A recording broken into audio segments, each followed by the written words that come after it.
Welcome back to myself playing Disco Elysium.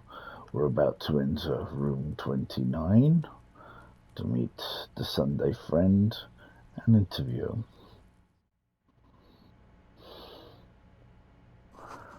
Quarterly business magazine.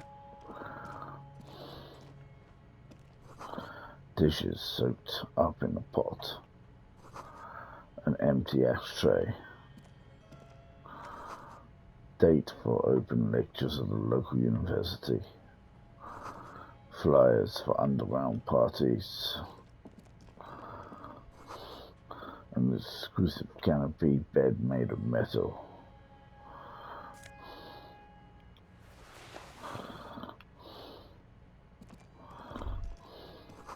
An old photo of the same apartment dated year '01. Expensive men's perfume lingers in the air.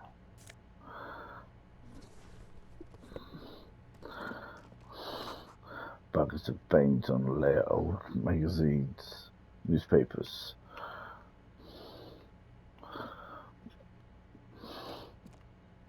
Officers of the Revachol Citizens Militia. The man in business casual removes his cufflinks. His hands are clean and well manicured. This is a man who knows the importance of appearances. My name is Charles Vildrouin, and I am an official with the coalition government. I work for the Institute of Price Stabilité on assignment from Sur-la-Clé. I heard you talking to my friend outside. Very good. Super. I am here to assist you in any way possible. Ask me about the hanging. Hanging? What a drag. He seems like a cultured gentleman. You should ask him about the finer things.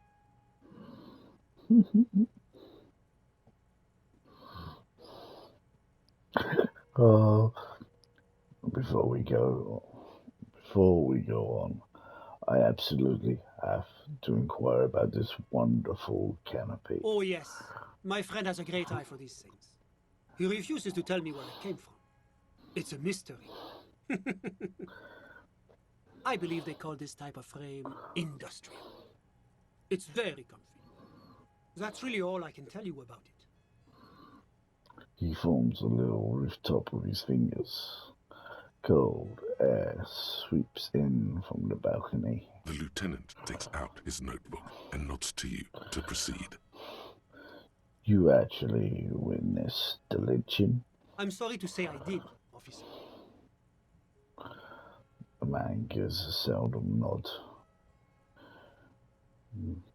Turn to the lieutenant. This is just a break we've been looking for. Easy, detective. No need to jump to conclusions. He eyes the spectacled man near the window, who smiles and spreads his hands. It is because you did, Mr. Because I did it? The man scoffs. He's clearly not a man accustomed to being spoken to in that manner, let alone to being accused of murder. My apologies, I misspoke. I mean, what did you see? Officer, it's very difficult to describe what I saw that night. It was so surreal to me, like in a play. He holds out his hands and blossoms his fingers, like a drama teacher setting the scene. What do you mean, like in a play? The lieutenant is already scribbling down notes. It was just so strange. I could barely comprehend what was happening. I was on the balcony when it happened, getting some fresh air. I remember that first they came in, carrying what looked like a body. And then I saw all the surrounding windows go dead, one by one. That's when I understood. I should not be seeing this. Sounds like the victim was unconscious, or at least incapacitated. Well done, detective. He nods to you. Who were they? Can you describe them? I couldn't see their faces well, and there were quite a few of them. But they were very loud and very Martinez. He pauses, looking for the right wording. Let's just say that the laboring classes can get rather expressive with their profanities. How many of them were there? I couldn't tell you exactly. Less than 10. Maybe 8? The lieutenant sends you a sharp look at the mention of that number. Were any of them huge, like 200 kilogram huge? That's a giant you're describing. No, they were all quite human, as far as I could tell. What happened next? I went back inside. Were you able to see anything from inside? Officer, the yard was pitch black. There was nothing to see, but I could still hear their voices. They were threatening to kill that poor man. Were they men, women? All men, I presume. But again, I couldn't see very clearly. What ethnicity were they? I believe they were mostly white, though I believe I saw 2 Areopagites among them. And I am quite certain that one spoke with a Mesk accent. What happened next? Well, that's the strangest part, officer. Nothing happened. It was oddly quiet for a public lynching. What do you mean nothing happened? They lynched a guy. Eventually, their shouts died down, and that was all. There were no gunshots, no celebratory shouts, no anything. Why did you call the RCM? You're right, of course. That is what one is supposed to do in such circumstances. I was simply in shock. The man wipes his glasses. I'm afraid I don't have anything else to add. About what time was all this happening, approximately? All I can say is that it was late. So let me get this straight. You didn't actually witness the hanging itself, did you? No, I didn't see the corpse until the following day. It seems this wasn't the break you were hoping for. I think we have everything we need. Thank you for talking to us, Mr. Villodron. The lieutenant says, closing his notebook. Of course, anything I can do to assist the RCM. What's an official like you doing in Martinez? The coalition is only looking out for the price stability. Inflation is a killer, like a heart disease blocking the normal circulation of the economy. It must be controlled. He raised an index finger. The economy impacts the entire international community, which is why it requires international oversight. Okay, what was you doing here in this apartment? Well, I'm renovating it. It is an interesting project.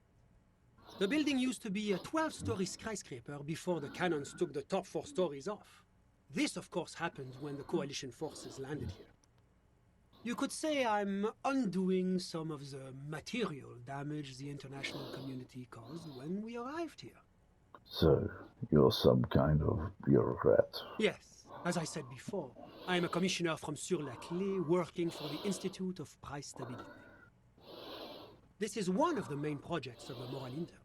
He glances at his watch. Wait, there isn't actually an Institute of Price Stability, is there? Or maybe there is. God, it's impossible to understand whether someone from the moral intern is joking or not. What is this international community? La Communauté Internationale is what Revacholians colloquially call the coalition. In other words, the nations that stopped the disaster of the revolution. And what do I call the correlation? Your employer, technically speaking. The governing authority of Revachol. The RCM is but one part of this provisional administration. What is the price stability? It is the most important thing. That doesn't tell me anything. It's the central goal of any sound monetary policy.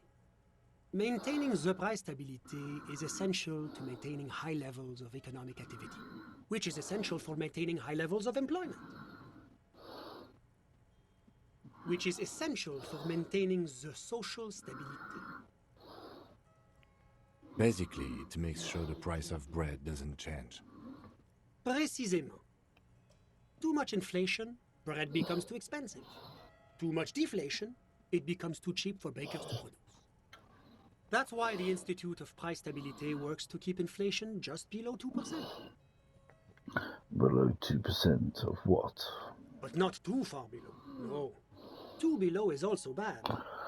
Below but close to 2%. You're not answering my questions at all. The Coalition believes in the importance of informing the public about the benefits of the price stability. Transparency is one of our principles. Would you like an informational pamphlet? Okay, sure. Give me a leaflet. A sound monetary policy is essential for addressing uncertainty. Stability is the raison d'être of the moral intern. It's the reason why I identify as a moralist. But oh, I don't have my leaflets on me today. That's too bad. You can always call our information line. Making information available is part of the moral intern's commitment to transparency. I've heard about this moralinte before, but I want to know more. It's the International Organization for Moralists, hence Moralist International. The Institute of Price Stability is just one of its many mind babies, as is the Coalition.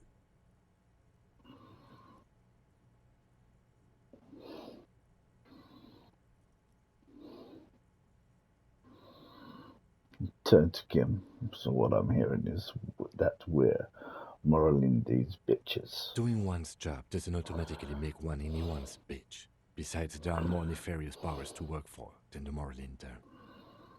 Turn back to Sunday, friend. Are you a moralist?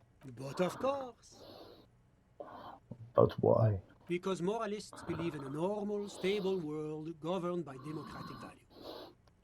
Turn to Kim. Lieutenant, are you a moralist? Me? You've managed to catch the lieutenant off guard, but only for a moment. He quickly recomposes himself. I'm a lieutenant of the RCM, dedicated to maintaining law and order in Ravachol. A very moralist answer. The man nods. The lieutenant is practiced in the art of putting on a show for one's superiors. But what is a normal, stable world? The Occident is part of the normal. Oranje, sur la clé. Martinez doesn't seem very normal or stable to me. Martinez? No. Martinez is something else. What about the rest of Riverscourt? Is it part of the normal world? Rivachol is generally difficult. It's led by an interim government, which means it hasn't yet achieved full democracy. But they are working towards it. You're all doing very well here, relatively speaking.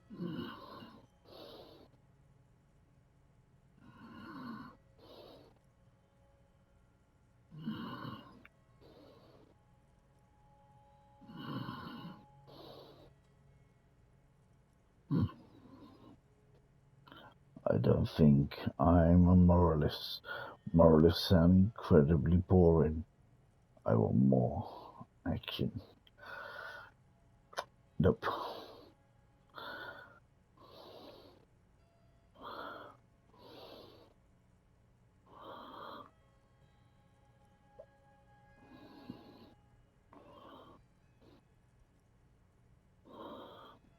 Democracy is a meaningless sham as long as the working class is under the boot heel of capital.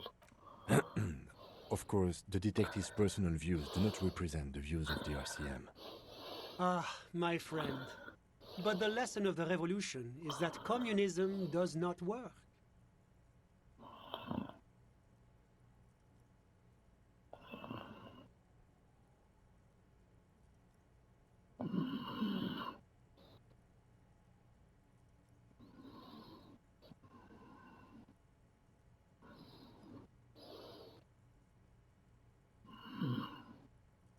Are you telling me this world here is working out well? It's moving towards the right direction, and that's all that matters.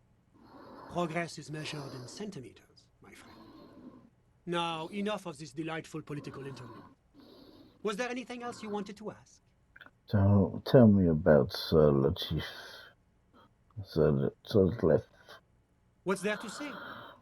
Sur-la-Clé is a modern, urbanized country that measures very high on the Human Development and Freedom Index. Mostly, though, it's known as the executive heart of EPIS. Moreover, it is a great sponsor of less emerged countries. Revachol is only one of its many darlings whose progress it supports and cherishes.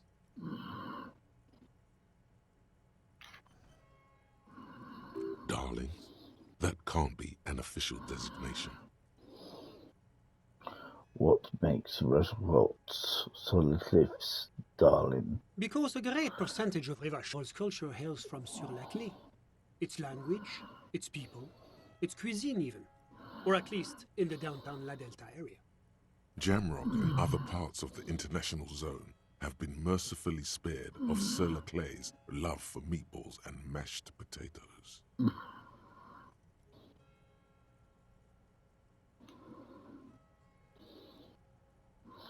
Tell me about Orangi. Oranje is an exemplary nation who, as a core member of EPIS, contributes 28% of our annual budget. Next to Sur-la-Clé, Oranje is probably the most prominent member of the international community.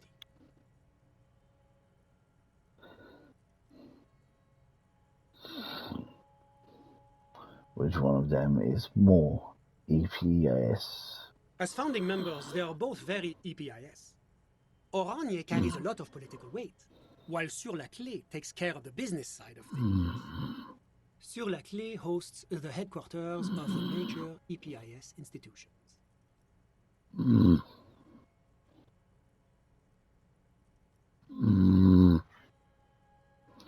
Okay, but outside of the EPIS, what is Orangi? Oranje's economy is one of the most advanced in the world.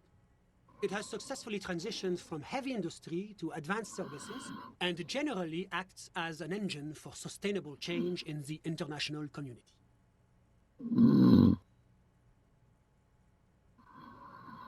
But that didn't tell you anything about Oranje. Can't you just talk like a normal person? About what?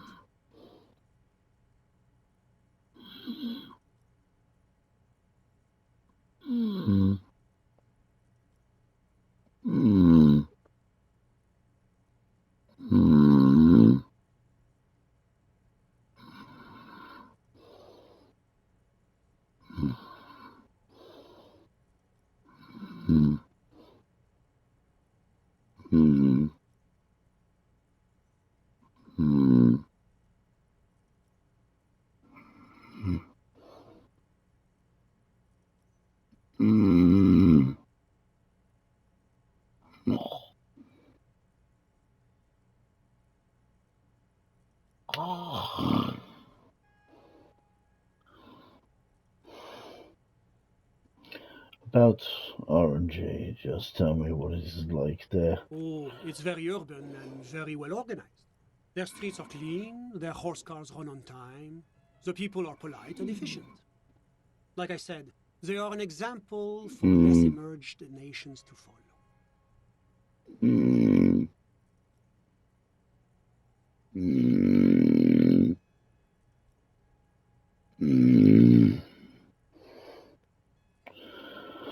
Enough business, let's talk about something else. Whatever you wish, officer.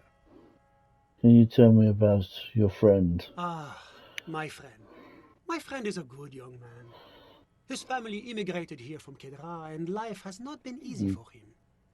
But he understands the importance of education. He has taken his future into his own hands, and that's all that matters. What's Kendra? Kedra is a candidate member of APIS. But, between you and me, their potential membership is a more contentious issue.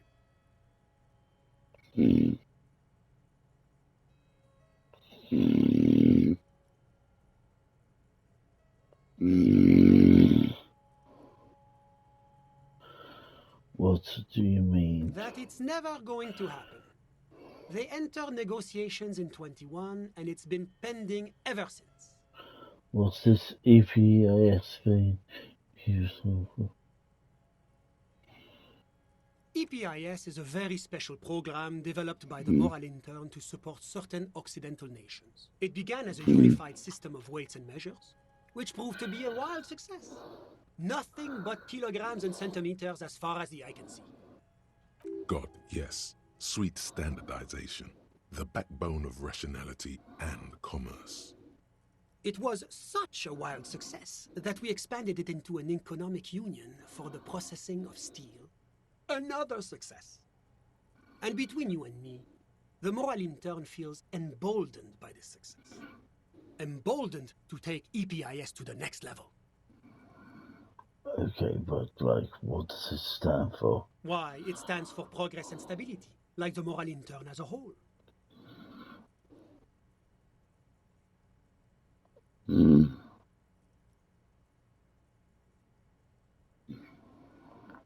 No, what do the letters stand for? It's been such a wild, extraordinary success thus far.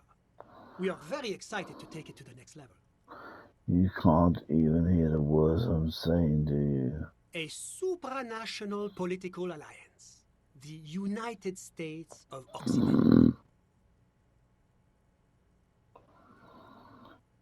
Is it going to be like this place here? You mean Revachol? No, it's going to have transparent democracy.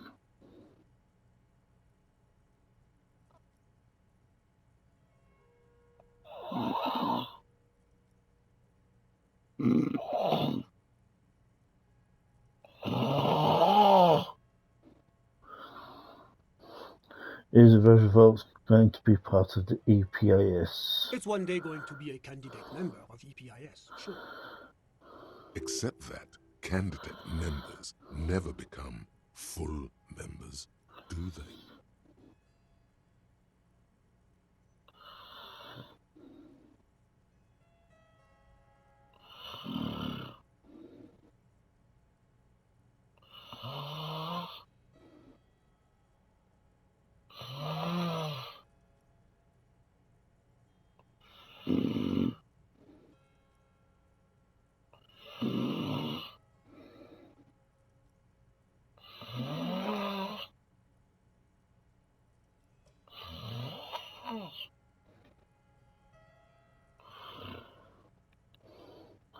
Didn't you say that candidate members never become real members? No. Candidate members do become members. Why do we even have the whole system in place if they don't?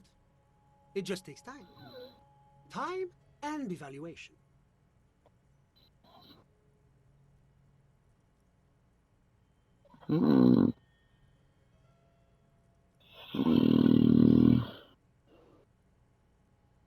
But we were talking about my friend here, not politics.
How did you two ever become friends? How did any of us become friends?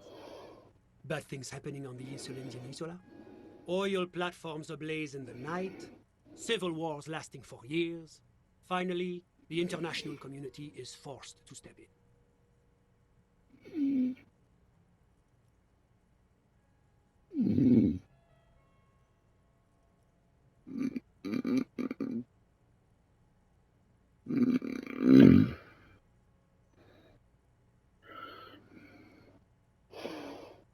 What are you talking about?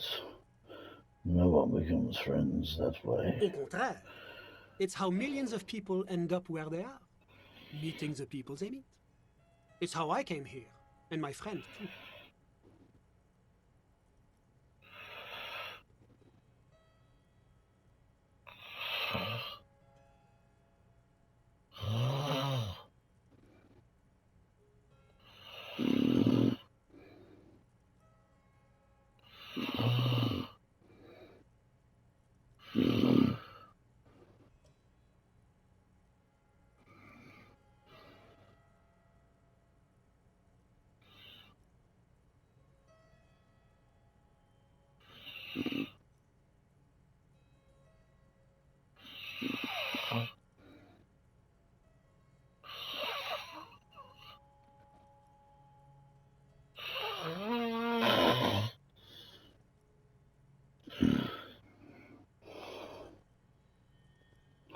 You still haven't told me who he is. Sorry, who? The man throws a quick glance at his watch. Your friend, the smoker, on the balcony. We're just talking about him. But I told you, officer. He's a bright young man here to pursue his education. Education is the foundation of our future, especially the arts. It is a cornerstone of our civilization.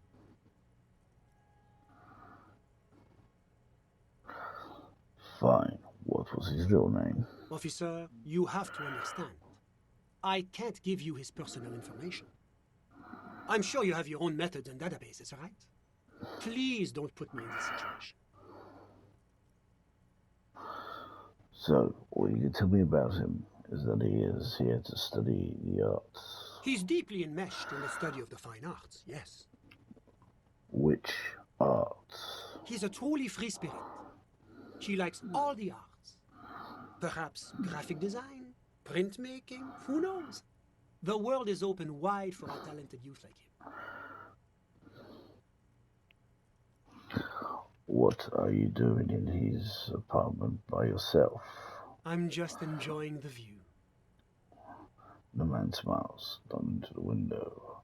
What view? It's dark outside. Listen. He says, raising his hat. A baby is crying in the neighboring apartment. Someone's baby is crying. No, listen. He says again, looking outside. The Insulindian Bay. What about it? This place used to be a luxury accommodation before the revolution. Apartments, of course, were much bigger then.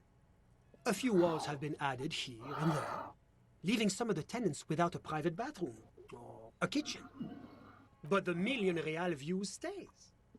You can't take that away. He knocks on the balcony door, his face mirrored in darkened glass. I was asking about your friend. My friend comes and goes. I'm sure you'll see him around. He's a busy bee. A busy bee? What an odd choice of words. I had something else in mind. I'm all ears, officer. Thanks, I got all I need. A moment, officer. Do you have everything you need from me? I'm afraid we won't have the chance to speak again once you leave.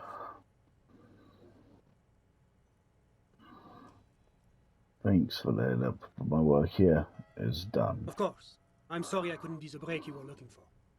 Good luck with the investigation.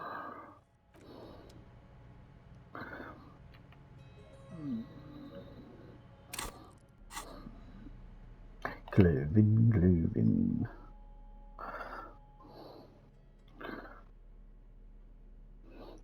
+1 logic, -1 suggestion, yep.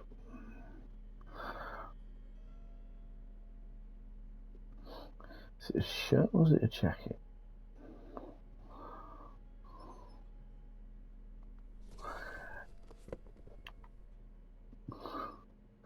Yep, we'll go back to the jacket.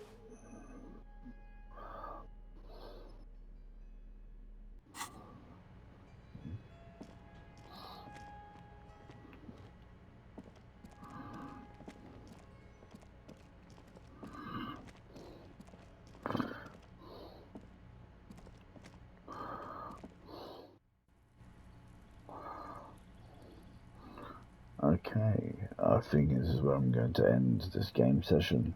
As usual, if you've watched this, thank you very much, and I'll catch you guys again later. Bye.